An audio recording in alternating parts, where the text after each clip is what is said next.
ఇప్పుడు మీరు ఏకంగా జడ్జిల మీదే ఈ యొక్క ఫోన్ ట్యాపింగ్ జరిగిందనేది కూడా మీరు ఆరోపిస్తున్నారు. మీ దగ్గర ఉన్నటువంటి ఆధారాలు ఏంటి, మీకు ఉన్నటువంటి సమాచారం ఏంటి?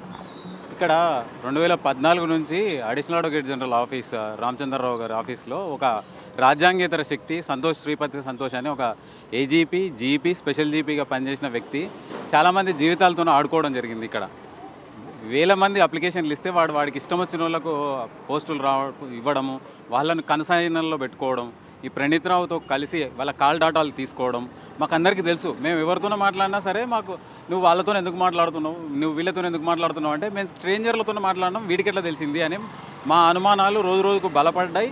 మేము మా పని మేము చేసుకుంటుంటే వాడికి సహకరించినందుకు డెఫినెట్గా మా మీద కోపంతోన బయటికి పోయే విధంగా మమ్మల్ని చేసిండు, మా అంతలకు మేము బయటికి పోయే విధంగా.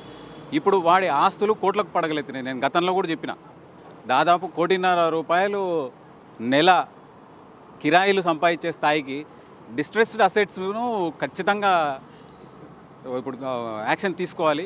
ఏసీబీని డైరెక్షన్ చేయాలి. ఏసీబీ డైరెక్షన్ చేస్తే ఈ ఆస్తులు ఏ విధంగా వచ్చినాయో తెలుస్తుంది. హోమ్ డిపార్ట్మెంట్ ఒక హోమ్ లోను తీసుకొని ₹70 లక్షల హోమ్ లోన్ తీసుకొని ఇల్లు కొన్న వ్యక్తి, ఒక అపార్ట్మెంట్ కొన్న వ్యక్తి 6 నెలల్లో అంటే నెక్స్ట్ మంతే డిపాజిట్ చేసేసి అమౌంట్ను క్లోజ్ చేయడం అంటే చూసే వాళ్ళకేమో లోన్తో కొనుక్కున్నాడు అన్నట్టు, కానీ కొన్నది మాత్రం అవినీతి పైసలతోన. ఇవన్నీ కార్యక్రమాలన్నీ చూసినాం. నిన్న కూడా మనం చూసినాం, ఒక మా నల్గొండ జిల్లాలో 40 మంది ప్రైవేటు వ్యక్తులు ఒక లేడీస్కి సంబంధించిన ఫోన్ ట్యాపింగ్ చేసి వాళ్ళను లైంగికంగా లొంగ తీసుకొని ఇది చెప్పకూడదు అసహ్యకరమైన సంఘటనలు. అంటే రిపర్కేషన్స్ ఎవరైతే ప్రారంభించారో ప్రభాకర్ రావు, అప్పటి ముఖ్యమంత్రి చంద్రశేఖర్ రావు, కేసీఎస్ఆర్ అంటే K corruption, S stands for scandals, R stands for racket అనే విధంగా వ్యవహరించి డీజీపీని కూడా లూప్ లైన్లో పెట్టిన కేసీఆర్ స్పష్టంగా ప్రభాకర్ రావుకు పూర్తి శక్తులు ఇవ్వడం వల్ల వీళ్ళు పూర్తిగా దుర్వినియోగం చేయడం జరిగింది. వాళ్ళకి కావాల్సిన ఇన్ఫర్మేషన్ వాళ్ళకి ఇస్తూ వీళ్ళు తీర్చుకోవడం జరిగింది. అంటే వీళ్ళకి కావాల్సిన ప్రైవేటు వ్యక్తుల సంభాషణలను కూడా ట్యాప్ ఇంటర్సెప్ట్ చేసి రికార్డ్ చేసి ఇవ్వడం జరిగింది.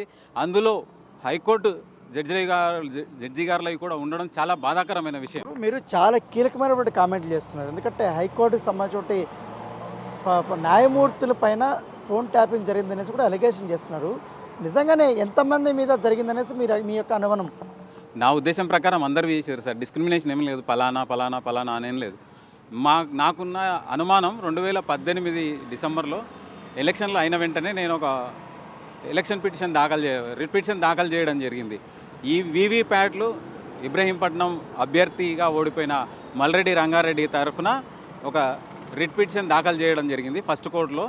ఈవీఎంల డిజిటల్ డిస్ప్లేకి వీవీప్యాట్లో ఉన్న పేపర్ ట్రయల్స్కి తేడా ఉంది అని మేము రిట్ దాఖలు చేస్తే 12 గంటలకు మేము రిట్ దాఖలు చేస్తే 4 గంటలకు ఆ రోజు ముఖ్యమంత్రి గారు తన చేతులకు తీసుకొని అప్పటి ముఖ్యమంత్రి సీజే గారిని కలవడం జరిగింది.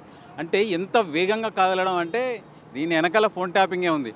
మేము ఎవరినైతే ఢిల్లీ నుంచి అడ్వకేట్లను తీసుకొచ్చినామో వాళ్ళని అప్రోచ్ కావడం జరిగింది. వాళ్ళ నెంబర్లు వీళ్ళకి ఎక్కడి నుంచి వచ్చినాయి, ఫైల్ చేసిన అడ్వకేట్గా ఫైల్ మీద నా నెంబర్ ఉంటుంది. ఢిల్లీ నుంచి వచ్చిన అడ్వకేట్ల నెంబర్లకు ఉండే అవకాశమే లేదు. అంటే ఎప్పటి నుంచో జరుగుతుంది ఈ తతంగం. హైకోర్టులో ఏం జరుగుతుంది? ఇంతమందివి చేసిన వీళ్ళు నెంబర్లు తెలిసినంత మాత్రాన ప్రతి ఒక్కరివి ఇచ్చారు. లక్షల కొద్ది ఫోన్లను వీళ్ళు ట్యాప్ చేయడం జరిగింది. వాళ్ళు ఏ విధంగా ముందుకోతున్నారు, ఎవరితో ఇంటరాక్ట్ అవుతున్నారు, మామూలు సామాన్యుడి రాజ్యాంగ హక్కును హరించిన వీళ్ళు ఖచ్చితంగా 100% హైకోర్టు జడ్జిలవి కూడా ట్యాప్ చేసిండ్రు. సర్వీస్ ప్రొవైడర్లను కూడా సమన్ చేయాలి. హైకోర్టుకు పూర్తి స్థాయిలో అధికారం ఉంది కాబట్టి సర్వీస్ ప్రొవైడర్లను ఇమ్మీడియట్గా 4th సమన్ చేయాలి.